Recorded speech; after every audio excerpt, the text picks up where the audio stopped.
Hey guys, this is part 12 of the Android 2 main tutorial series. I'll be showing you how to make an app that a user can interact with. Create a project and head over to the activity main XML file. Now this will be a simple app where the user can increase or decrease a number by 1. Create a text view and set the text to 0 and set the ID to output.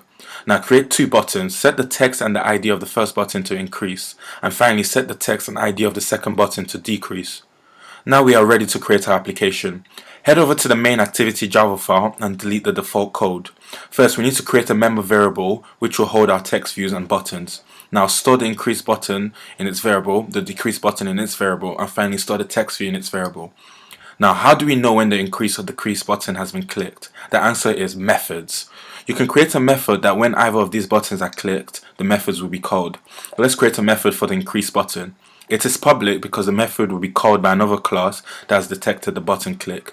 Now within the parentheses, write view space v. We'll discover what this means in the next part. Now create the same for the decrease button. Now we need to tell the buttons which methods to inform when they have been clicked.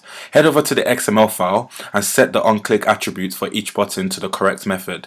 The final thing we need to do in this tutorial is add 1 to the text views when the increase button has clicked and take away 1 when the decrease button has been clicked. Let's start with the increase button.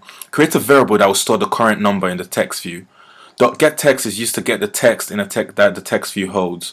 However, there's a problem with this because .getText returns a string.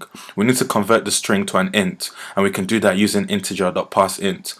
So now we have our number and we need to add 1 to it, then display it in the text view. Now remember, we cannot display ints directly in the text view, so we have to convert it to a string by adding plus followed by double quotes. Repeat the same thing for the decrease method, except this time take away 1, run the program, and you should see it works. That's it for this tutorial, guys. Thanks for watching.